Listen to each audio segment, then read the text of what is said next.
नमस्कार बच्चों, आज आपका लाइव क्लास में स्वागत है। और हम आपके लिए आज लेकर आए हैं सामान्य विज्ञान का बहुत ही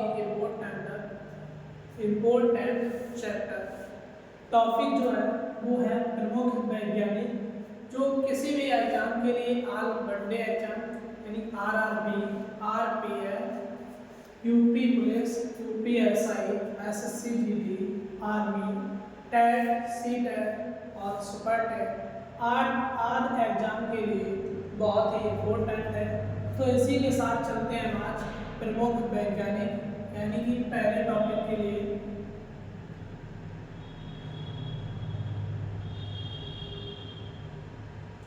इसका जो पहला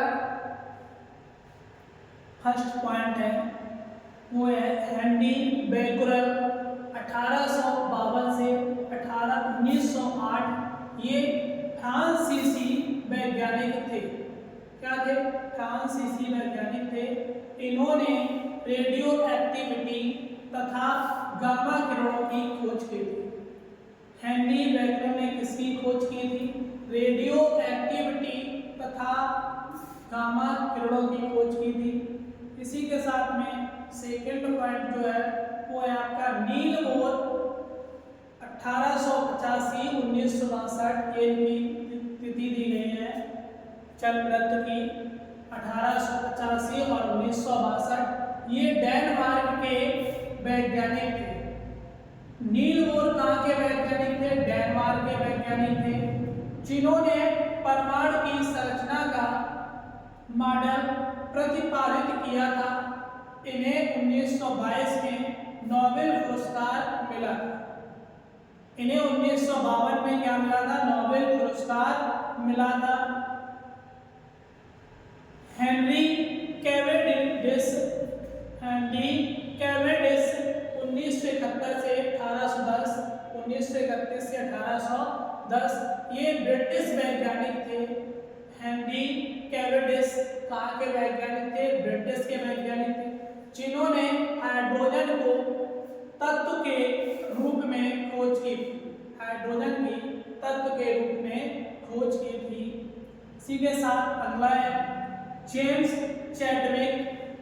1891 1974 ये इनकी जन्मतिथि और व्यक्ति है। ये ब्रिटिश वैज्ञानिक थे, जिन्होंने 1932 ईस्वी में परमाणु की रचना में विद्युत आवेश रहित परमाणु कण न्यूट्रॉन की खोज की। किसकी खोज की? चैडविक ने न्यूट्रॉन की। किसकी? न्यूट्रॉन की खोज की। कब की? 1932 में।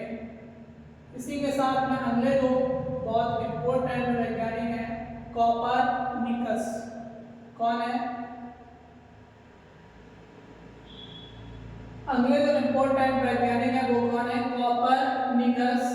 इनका जो समय रहा जीवन काल वो है 1473 से 1543 ईस्वी तक। कहाँ तक रहा है? 1473 से 1543 ईस्वी तक।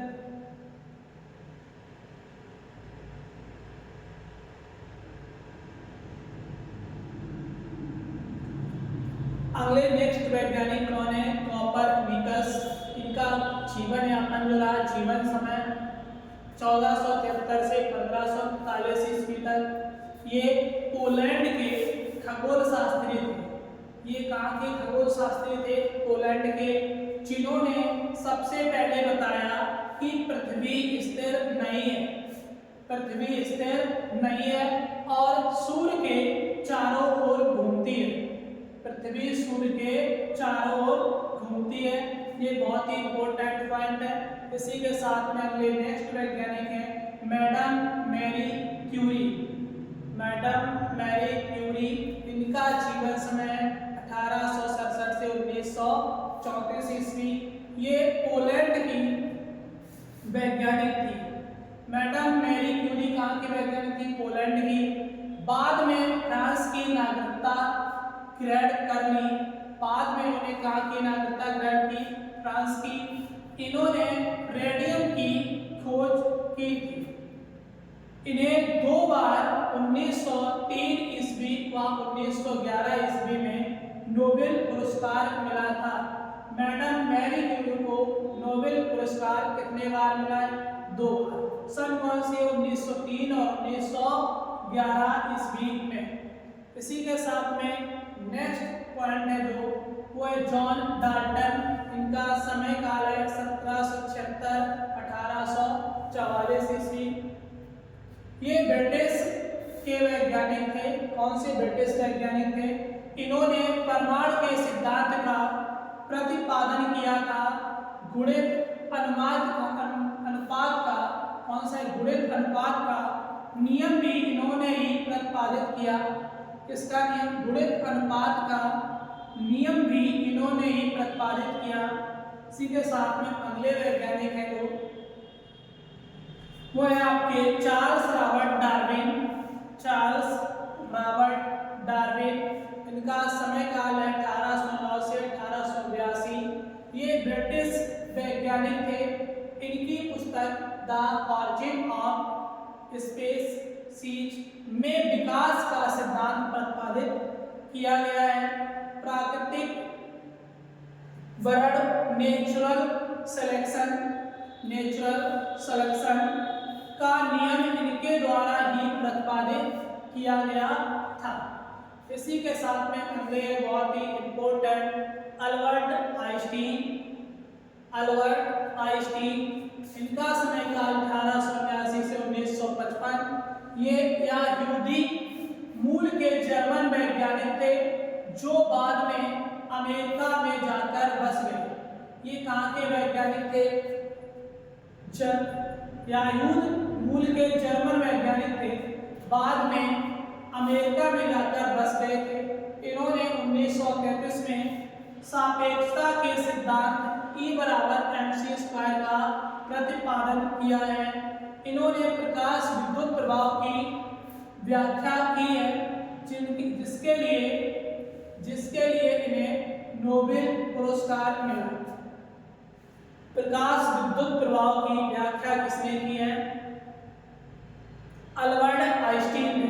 किसने की? अल्बर्ट आइंस्टीन ने। सापेक्षता के सिद्धांत E बराबर mc² का प्रतिपादन किसने दिया? अल्बर्ट आइंस्टीन ने। और कब दिया? 1933 में। तो इसी के साथ में इसका अगला पॉइंट है, अगला पॉइंट बहुत ही इंपॉर्टेंट है।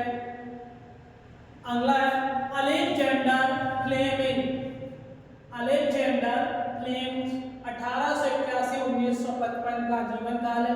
ये ब्रिटिश बैक्टीरियोलॉजिस्ट थे। ये ब्रिटिश बैक्टीरियोलॉजिस्ट थे। इन्होंने लाइसोजाइम तथा पेनिसिलिन की खोज की थी।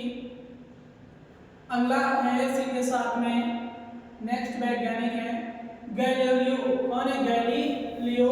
1564 तथा 1662 का समय काल है। ये इटली के वैज्ञानिक थे। कहाँ के थे? इटली के वैज्ञानिक थे, जिन्होंने टेलीस्कोप का निर्माण किया था। इन्होंने किसका निर्माण किया था? टेलीस्कोप का निर्माण किया था। और कोपरनिकस की थ्योरी का समर्थन दिया था। किसकी थ्योरी का? कोपरनिकस की थ्योरी का समर्थन दिया था। और गति के जड़त्व नियम प्रतिपादन किया। गति के जड़त्व नियम का प्रतिपादन किया। किसने किया? गैलीलियो ने।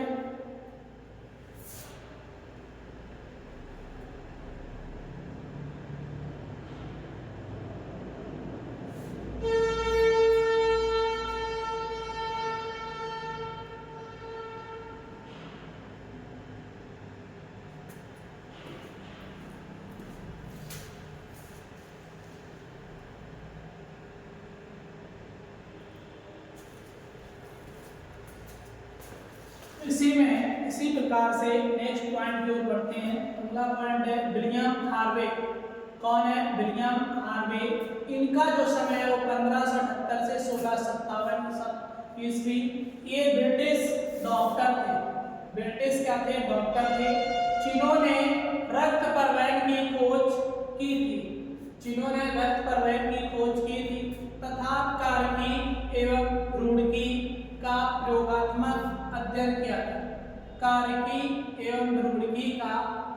प्रयोगात्मक अध्ययन किया था।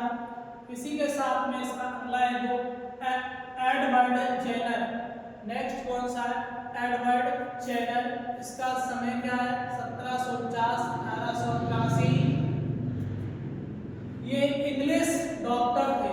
ये क्या थे? इंग्लिश डॉक्टर थे जिन्होंने चेचक के टीके की खोज की थी। चेचक के टीके की खोज किसने की थी? एडवर्ड जेनर ने। इसी के साथ में नेक्स्ट वैज्ञानिक हैं आपके बहुत ही इंपॉर्टेंट, जोसेफ लिस्टर। कौन है? Joseph Lister.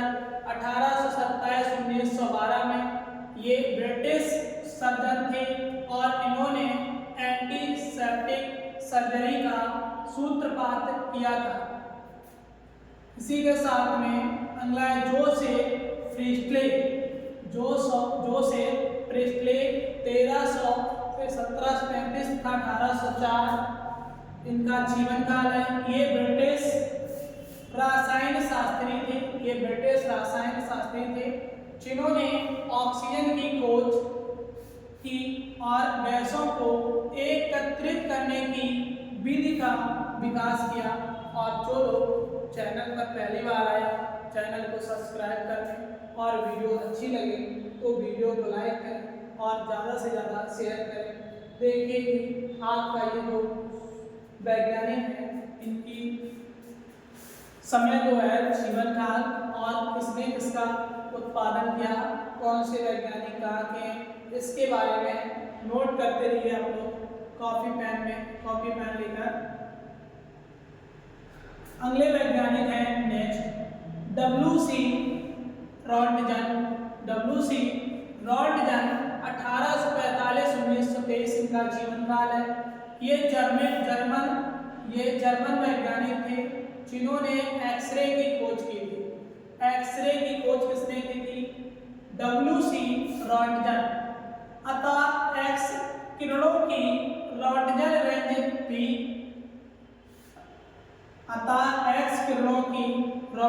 रेंज भी कहते हैं। इसी के साथ में अगले जो है वो बहुत ही इंपॉर्टेंट है रॉबर्ट हुक। कौन है? Robert Hooke.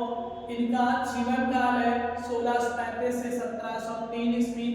इन्होंने सर्वप्रथम मृत पादप ऊतक में कोशिकाएं देखी और सन 1665 में इन्हें सेल की संज्ञा दी। इन्होंने पदार्थों की प्रत्यास्थता का भी अध्ययन किया। इसी के साथ में अगले जो है वो और वेरी इंपॉर्टेंट है। कौन है? Ernest Rutherford. कौन है? Ernest Rutherford. इनका जीवन काल है 1871 से 1937। ये स्कॉटलैंड के वैज्ञानिक थे। रदरफोर्ड कहाँ के वैज्ञानिक थे? स्कॉटलैंड के वैज्ञानिक थे जिन्होंने 1911 ईस्वी में परमाणु के नाभिक की खोज की थी।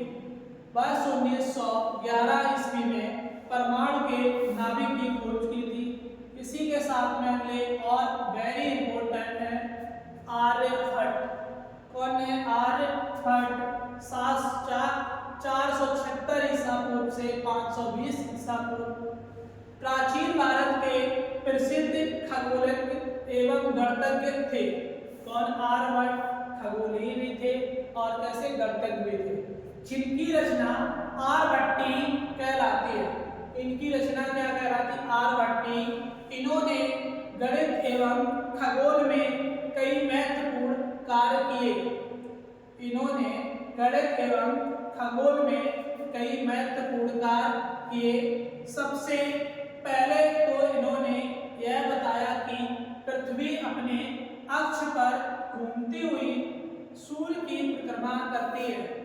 पृथ्वी अपने अक्ष पर घूमती हुई सूर्य की परिक्रमा करती है। इसी के साथ में और वेरी इंपॉर्टेंट आपके कौन है? जगदीश चंद्र बोस। कौन है? जगदीश चंद्र बोस। इनके बारे में पढ़ते हैं। 1858 से 1937 इनका जीवन काल है। प्रसिद्ध भौतिकी विज्ञानी जिन्होंने मार्कोनी से भी पहले बेतार प्रणाली का प्रदर्शन किया था। किससे पहले? मार्कोनी से पहले बेताब पानी का प्रदर्शन किया था। कौन है वो वैज्ञानिक? जगदीश चंद्र बोस। उन्होंने वनस्पतियों की संवेदनशीलता पर अनेक आश्चर्यजनक प्रदर्शन किए। वनस्पतियों की संवेदनशीलता पर अनेक आश्चर्यजनक प्रदर्शन किए। इन्होंने बॉस इंस्टीट्यूट की स्थापना की। इन्होंने बॉस इंस्टीट्यूट की स्थापना की थी। इन्होंने क्रेस्कोग्राफ नामक यंत्र भी आविष्कार किया था। इसी के साथ में अगले जो है वो और इम्पोर्टेंट है, चंद्रशेखर वैकुंठ रमन।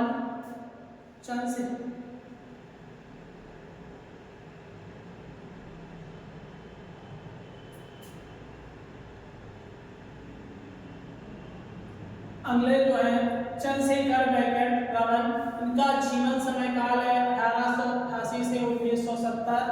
रमन प्रभाव के लिए 1930 में भौतिकी के क्षेत्र में नोबेल पुरस्कार इन्हें प्राप्त हुआ था। उनके द्वारा रमन प्रभाव 28 फरवरी को अवकृष्ट हुआ था, जिसके महत्व को देखते हुए प्रतिवर्ष 28 फरवरी को भारत में राष्ट्रीय विज्ञान दिवस मनाया जाता है। 28 फरवरी को क्या मनाया जाता है? राष्ट्रीय विज्ञान दिवस। इसी के साथ में इनकी आगे की जानकारी, 1954 में उन्हें भारत रत्न तथा 1958 में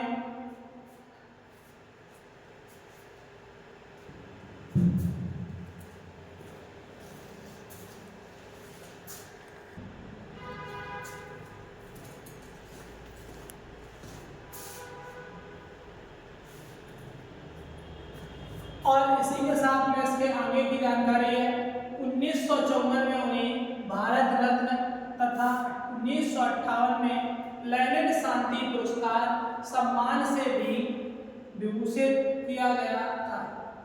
इसी के साथ में आगे बढ़ते हैं और आगे नेक्स्ट पॉइंट पर जो आपके लिए बहुत ही इम्पोर्टेंट है।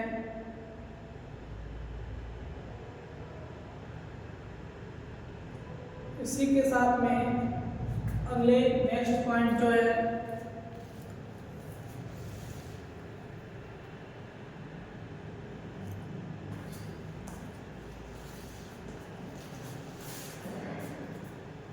और जो नेक्स्ट पॉइंट है वो कौन सा है? बीरबल साइनी। कौन है? बीरबल साइनी। इनका समय काल 1891 से 1949।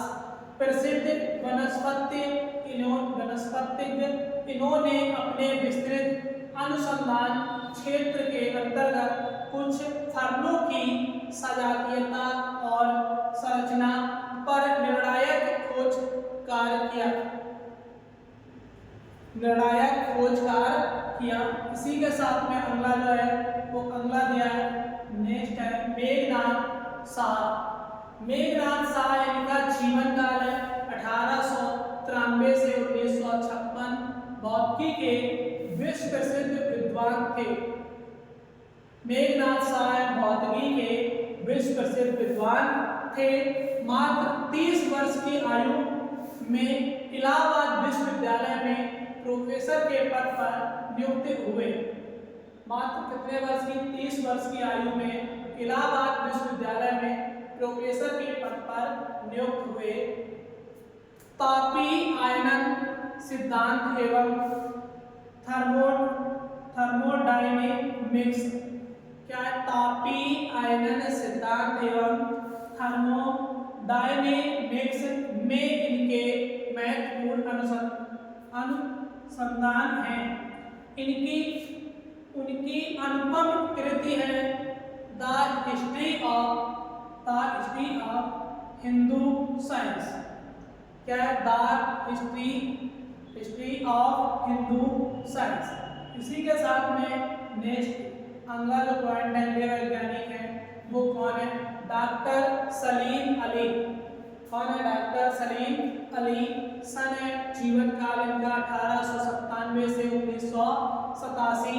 ये प्रसिद्ध प्रकृति विज्ञानी एवं पक्षी विशेषज्ञ थे। इन्हें भारत का बर्ड्समैन भी कहते हैं। बर्ड्समैन किसे कहा जाता है? डॉक्टर सलीम अली। इन्हें 1976 में पद्म विभूषण तथा 1983 में वन्य प्राणी संरक्षक पुरस्कार से सम्मानित किया गया था। वन्य प्राणी संरक्षण पुरस्कार से सम्मानित किसे किया गया था? तो कौन है? डॉक्टर सलीम अली। कौन है? डॉक्टर सलीम अली। ये आपके लिए बहुत ही इम्पोर्टेंट क्वेश्चन है। जो लोग रेलवे, एसएससी, आरपीएफ, एएलपी आदि की तैयारियां कर रहे हैं। नेक्स्ट वैज्ञानिक हैं डॉक्टर होमी जहांगीर भाभा। कौन है? डॉक्टर होमी जहांगीर भाभा। इनका जीवन काल 1909 से 1966।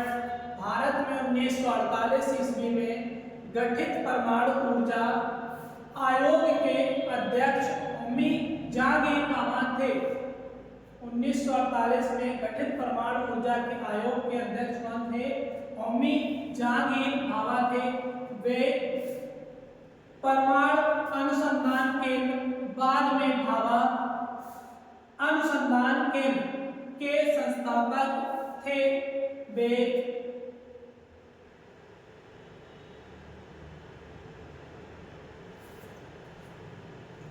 वे संयुक्त राष्ट्र संघ द्वारा आयोजित प्रथम परमाणु ऊर्जा के शांतिपूर्ण प्रयोग अधिवेशन के भी अध्यक्ष रहे थे।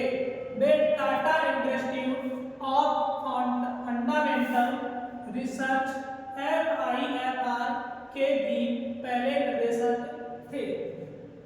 इसी के साथ में आगे क्वेश्चन है सुब्रमण्यम। तो नेक्स्ट सुब्रमण्यम चंद्रशेखर, इनकी जीवन काल है 1910 से 1995 ईस्वी। भारतीय मूल के इस अमेरिकी वैज्ञानिक ने तारों के संबंध में अनेक उल्लेखनीय अनुसंधान किए। 1983 में विलियम फाउलर 1983 में विलियम फाउलर के साथ भौतिकी का नोबेल पुरस्कार संयुक्त रूप से प्रदान किया गया। सूर्य के द्रव्यमान के 1.4 में द्रव्यमान को चंद्रशेखर सीमा कहते हैं। सूर्य के द्रव्यमान 1.4 में द्रव्यमान को चंद्रशेखर सीमा कहते हैं। इसी के साथ में अगले नेक्स्ट वैज्ञानिक जो है वो बहुत ही इम्पोर्टेंट है। इसी के साथ में अगले जो है वो हरगोविंद खुराना, इनका सन 1992। इन्होंने आनुवंशिकी में प्रोटीन संश्लेषण पर अत्यंत उल्लेखनीय अनुसंधान किए और आनुवंशिकी कोड की खोज की। 1968 में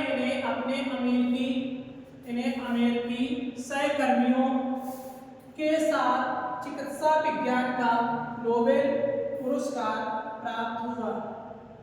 इसी के साथ में अगले जो है बहुत ही इम्पोर्टेंट है सतीश धवन। कौन है? सतीश धवन भारतीय अंतरिक्ष अनुसंधान संस्थान इसरो बेंगलोर में स्थित के भूतपूर्व अध्यक्ष थे। इनके अथक प्रयास से आर्यभट्ट, रोहिणी तथा एप्पल जैसे उपग्रह अंतरिक्ष में प्रक्षेपित किए गए। इन्होंने सुपरसोनिक एवं ट्रांससोनिक विंड टनल के निर्माण में योगदान दिया। इसी के साथ में अगले हैं विक्रम साराभाई। नेक्स्ट वैज्ञानिक कौन है? विक्रम साराभाई 1919 से 1971 जीवन काल है। सुप्रसिद्ध भारतीय वैज्ञानिक विक्रम साराभाई परमाणु ऊर्जा आयोग एवं भारतीय अंतरिक्ष अनुसंधान संगठन के अध्यक्ष भी रहे थे।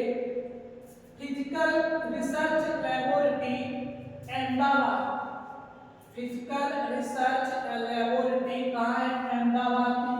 और इंडियन इंस्टीट्यूट ऑफ मैनेजमेंट की स्थापना में इनका अहम योगदान रहा। इंडियन इंस्टीट्यूट ऑफ मैनेजमेंट में इनका बहुत महत्वपूर्ण योगदान रहा। इसी के साथ में ये टॉपिक आपका समाप्त होता है और देखते हैं किस किस एग्जाम के लिए इम्पोर्टेंट है। जो आपका railway, RPF, ALP, SSC, UPP, UP police, UPSI, TET, CTET, STET, PAT,